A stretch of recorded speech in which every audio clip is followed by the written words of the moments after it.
তো একটু বিষয় খেয়াল রাখেন, সেটা হচ্ছে আমাদের কাছে মাইক্রোসফট এক্সেলের বেশ কিছু ডেটা আছে। তো এই ডেটাগুলোকে প্রথমে আমি কপি করে নিচ্ছি। প্রথমে আমি সবগুলো ডেটা সিলেক্ট করলাম, কপি লেখাতে ক্লিক করে কপি করে নিলাম, নতুন একটা শিট নিচ্ছি, এই শিটটাতে পেস্ট করে নিলাম, এই শিটটাতে এটা থাকলো। এটা আমরা পরে দেখব যে এটা কেন আমরা রাখলাম, কিন্তু এখানকার যে ডেটাগুলো আছে এই ডেটাগুলোর উপরে আমরা আজকে এই শিটটাকে পুরোটাকে সাজাবো, কারণ সবগুলো ডেটা দেয়া আছে কিন্তু কোনোভাবে এখানে সাজানো নাই, সবগুলো এলোমেলোভাবে তৈরি করা। তো মাইক্রোসফট এক্সেলের যে ডেটা শিট আমরা তৈরি করি সেটাকে মূলত সাজাতে হয়, এমনভাবে সাজাতে হবে যেন আমাদের কোম্পানির বস সেটা পছন্দ করে যে হ্যাঁ ডেটাগুলো অনেক সাজানো হয়েছে এবং ঠিক আছে। তো এই পুরো শিটের যে ডেটাগুলো আছে আমরা এখন সেটাকে সাজাবো। তো প্রথমেই আমাদের সেলস এখানে যে সামারাই কথাটা আছে আমরা এটাকে পুরোটি সিলেক্ট করে নিচ্ছি ঠিক এই পর্যন্ত, অর্থাৎ আমাদের ডেটা আছে এ থেকে শুরু করে ই পর্যন্ত কলামে, এই কলাম থেকে শুরু করে ই কলাম পর্যন্ত আমাদের ডেটাগুলো আছে, সবগুলোতে সাজানো আছে, লেখা আছে। তো আমরা প্রথমে যে হেডলাইনটা আছে এটাকে সিলেক্ট করছি এই পর্যন্ত। এরপর আমরা মার্কস অ্যান্ড সেন্টার লেখাটাতে ক্লিক করব, তাহলে এটা মিডিল পয়েন্টে যাবে। অনেকে আমরা করি কি সেন্টার লেখাটাতে ক্লিক করি, শুধুমাত্র এই কলামটাতেই কিন্তু সেটা সেন্টার হয়ে থাকে, সেটা অন্য জায়গায় কিন্তু থাকে না। সেক্ষেত্রে আমরা মার্কস অ্যান্ড সেন্টার লেখাটাতে ক্লিক করলে সেটা মিডিল পয়েন্টে যাবে।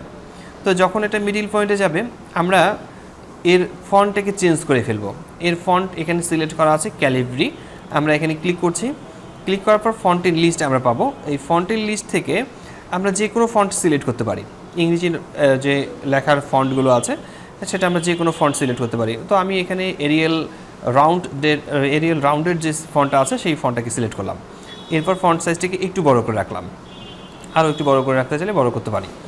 তো এরপরের কাজটা হচ্ছে এই লেখাটার যে সেলটা আছে, কলামগুলো আমরা সিলেক্ট করছি, সেলগুলো সিলেক্ট করছি, এটাকে আমরা কালার করব। কালার করার জন্য আমরা হাইলাইটার পাচ্ছি এখানে, এখানে ফিল কালার যেটাকে বলে, এই ফিল কালারে ক্লিক করে আমরা এখানে এর কালারটা চেঞ্জ করে নিই। এর কালারটা চেঞ্জ করলাম। এরপরে নিচের এই হেডিংটাকে সিলেক্ট করে নিই, এটাকে আমরা সেন্টার করে নিই, এটা মিডিল পয়েন্টে থাকলো। আর বাকি এখানকার এগুলোকেও যদি আমরা সেন্টার করতে চাই আমরা এই নাম্বারগুলোকে সিলেক্ট করব, সেন্টারে ক্লিক করলে এগুলো সেন্টার হয়ে যাবে। তো আমরা এই পুরো কলামটাকে, পুরো সেলগুলো যতটুকু জায়গা পর্যন্ত ডেটা আছে সবগুলোকে সিলেক্ট করে ফেলি। সিলেক্ট করে নেওয়ার পর আমরা বর্ডারে ক্লিক করব, এখান থেকে বর্ডার অপশনটি পাচ্ছি, বর্ডারে ক্লিক করার পর অল বর্ডারসে ক্লিক করব, তাহলে প্রত্যেকটাই সকের ভিতরে আসবে। এরপরে আমরা উপরের দিকে যে কলামটা তৈরি করছি, মানে হেডলাইনটা তৈরি করছি, তো সেলস সামারাইয়ের সেটাকে সিলেক্ট করে নিলাম, বর্ডারে ক্লিক করলাম। বর্ডারে ক্লিক করার পর আমরা এখান থেকে ঠিক বক্স বর্ডারে ক্লিক করব, এটা একটা বক্সের ভিতরে থাকবে। তো এখানে একটা বিষয় খেয়াল রাখি, সেটা হচ্ছে আমরা যদি প্রিন্ট প্রিভিউ দেখে নিই, সেটা হচ্ছে ফাইলে ক্লিক করে নেই, প্রিন্টে আসি, প্রিন্ট প্রিভিউ করি, তাহলে দেখতে পারবো যে আমরা প্রিন্ট করলে আমাদের ডকুমেন্টটা ঠিক এরকমভাবে প্রিন্ট হয়ে আসবে। তো এটাকে আমরা আরও সাজাবো, এটা যেন এই পেজটা যেন ফুল হয়ে থাকে, আমাদের যেন পুরো পেজটা যদি ভালোভাবে আসে, এটা আমরা সাজাবো এইভাবে। তো আমি এটাকে ক্লোজ করে দিচ্ছি, এখনই সাজাচ্ছি না, আমরা একটু পরে সাজাবো। তো এরপরের বিষয়টা হচ্ছে যে আমরা এই নিচের হেডিংটাকে সিলেক্ট করে নিই, এটাকে সিলেক্ট করে নেওয়ার পর এর কালারটাকে চেঞ্জ করি। এর কালারটাকে আমরা আলাদা কোনো কালার রাখতে পারি, আপনারা যে কোনো কালার এখান থেকে অ্যাপ্লাই করতে পারেন, যার যেটা কালার পছন্দের সেটা কালার এখান থেকে অ্যাপ্লাই করতে পারেন। তো অ্যাপ্লাই করে নিলাম, আর এই লেখাগুলোকেও সিলেক্ট করে নিচ্ছি। সিলেক্ট করে নেওয়ার পর আমরা বোল্ড করে নিলাম, লেখাগুলো যেন একটু বোল্ড থাকে, যেন হাইলাইট হয়ে থাকে। এরপর নিচের দিকে এখানে আমরা এই সেলটাকে সিলেক্ট করি, এটাকে সিলেক্ট করে নেওয়ার পর আমরা এর কালারটাকে আমরা অন্য কোনো একটা কালার দিয়ে দিই। আমরা উপরের কালারটাও এখানে অ্যাপ্লাই করতে পারি, অথবা অন্য কোনো কালারও অ্যাপ্লাই করতে পারি। তো এই জায়গায় আমরা টোটাল কথাটা লিখি, আমরা আমাদের এখান থেকে টোটাল কথা লিখি, টোটাল লিখলাম এবং এই লেখাটাকে আমরা সিলেক্ট করে এইটাকে আমরা রাইট সাইডে দিয়ে দিব, রাইট সাইডে দিলে রাইট সাইডে থাকবে। তো আমাদের এটা এই অবস্থায় থাকলো। এখন আমরা চাইলে এটাকে আরও অন্যভাবেও সাজাতে পারতাম, অন্যভাবে বলতে যে সেটা হচ্ছে আমরা স্টাইল থেকে, সেল স্টাইল থেকেও আমরা এটাকে সাজাতে পারতাম, কিন্তু আমরা সেটা না করে আমরা এটাকে নিজের মতো করে সাজানোর জন্য আমরা সিলেক্ট করছি, মার্কস অ্যান্ড সেন্টারে করে নিয়েছিলাম, এবার হচ্ছে বোল্ড, ইটালিক যেগুলো করা দরকার সেটা করে নিয়েছি এবং কালারগুলোকে চেঞ্জ করছি। তো এরপরের কাজটা হচ্ছে যে আমাদের এখানে যতগুলো ডেটা আছে এই ডেটাগুলোর মধ্যে থেকে যে সংখ্যাগুলো আছে এগুলোতে কোনো টাকার সাইন ব্যবহার করা হয়নি। আমরা সাধারণত প্রত্যেকটা ডেটা শিটে আমরা দেখছিলাম যে সেখানে ডলার সাইন অথবা টাকার সাইন ব্যবহার করা হচ্ছিল। তো আমরা সবগুলোকে সিলেক্ট করে নিই, সিলেক্ট করে নেওয়ার পর আমরা ডলার সাইনটাতে ক্লিক করি। এই ডলার সাইনটাতে ক্লিক করলে প্রত্যেকটা ডেটার সামনে মূলত ডলার সাইনটা শো করবে, কিন্তু আমরা ডলার সাইনটা চাচ্ছি না, আমরা চাচ্ছি সেখানে টাকার সাইন যেন থাকে এবং সেটার জন্য সিলেকশন থাকে। আমার এখানে সবগুলো সিলেক্ট করা আছে।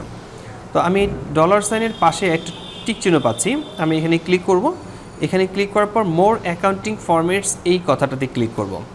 এখানে ক্লিক করলে আরও একটা ডায়লগ বক্স পাবো আমরা। এই ডায়লগ বক্স থেকে অ্যাকাউন্টিং সিলেক্ট করাই থাকলো, কোনো সমস্যা নেই। আপনারা কারেন্সিও সিলেক্ট করতে পারেন। তো এখানে সিম্বল লেখাটা আছে, এই সিম্বল লেখাতে ডলার সাইন দেওয়া আছে। আমরা এখানে ক্লিক করলে সব দেশের যে কারেন্সিগুলো আছে সেগুলো এখানে শো করবে, আমরা সব দেশেরগুলো পাবো। তো আমাদেরকে এখান থেকে খুঁজে বের করতে হবে বাংলাদেশের টাকা কথাটা আছে কি না। আমরা একটু একটু করে খুঁজবো, কারণ এখানে অনেকগুলো যেহেতু ডেটা সবগুলো দেশেরই যেহেতু কারেন্সিগুলো দেওয়া আছে সেই ক্ষেত্রে সময় লাগবেই। তো আমাদেরকে খুঁজে বের করতে হবে বাংলাদেশের। এখানে কিন্তু বাংলাদেশের দুইটা পাওয়া যাবে, সেটা হচ্ছে বাংলাদেশ এবং হচ্ছে বাংলা ইন্ডিয়া, এই দুইটা পাওয়া যাবে। তো আমরা বাংলাদেশ এটা সিলেক্ট করব। সিলেক্ট করার পর ওকে লেখাটাতে ক্লিক করলে আমরা দেখতে পারবো যে সবগুলো সংখ্যার পিছনের দিকে টাকার যে সিম্বলটা সেটা চলে গেছে। তো আমি একটু আগে এই শিটটাকে কপি করে আরেকটা জায়গায় রাখছিলাম, এটাতে রাখা আছে। এটাতে রাখার কারণটা হচ্ছে যে আমি মূলত এটাকে অটোফিট কলাম ওয়াইট করে নিই, কারণ ডেটাটা এভাবে থাকলো। তো আমি চাচ্ছিলাম যে এই ডেটা শিটটাতে আমার এখানকার যে ফরম্যাটটা আছে, এই ফরম্যাটটা এখানকার যে স্টাইলটা সেটার জন্য এই শিটটাতেও থাকে। এখন আপনার কোম্পানির বস আপনাকে বলতেছে যে আপনি যে এখানে সাজাইছেন এই ডেটা শিটটাকে, ঠিক সেম এভাবে আপনি এই শিটটাও সাজায় দেন। তো আপনি এখানে কি কি কাজ করছেন এই শিটটাতে? এই লেখাটা বড় করছেন, চেঞ্জ করছেন, কালার করছেন, নানান ধরনের কাজগুলো করছেন। যেমন লেখার কালারটা আমরা চেঞ্জ করি নাই, লেখার কালারটা আমরা চেঞ্জ করতে পারি। যেমন আমি এখান থেকে হোয়াইট করে দিলাম, এই লেখাগুলোকে সিলেক্ট করে এই লেখাগুলোকে আমি অন্য কোনো কালার করে দিলাম যেন সেটা স্পষ্ট বোঝা যায়। তো এখন আমাকে এই শিটটাতে আমি যে যে কাজগুলো অ্যাপ্লাই করছি সেই কাজগুলো আমাকে এই শিটটাতেও করতে হবে। এটা ধরে নেন যে আলাদা কোনো শিট, এখানে তথ্য কোনো মিল নাই, এই তথ্যগুলো আলাদা। এখানে দেখা যাচ্ছে আহমেদ জুবের আছে, কিন্তু আহমেদ জুবের নেই। এখানে মনে করেন যে তারেক হাসান আছে, তারেক হাসান। তো এখন কথা হচ্ছে যে সবগুলো ডেটা ঠিক থাকবে, কিন্তু এই প্রথমের শিটটার যে তথ্যগুলো আছে সেই মানে বাদ দিয়ে শুধুমাত্র ফরম্যাটটা ওখানে অ্যাপ্লাই করতে হবে। তো এরকম কাজ যদি আমাদেরকে করতে হয় তাহলে এই শিটটা আমাদেরকে কী করতে হবে? আবারও সিলেক্ট করতে হবে, মার্জ অ্যান্ড সেন্টার করতে হবে, কালার করতে হবে, বড় ছোটো করতে হবে, এই কাজগুলো করতে হবে, ঝামেলা করতে হবে।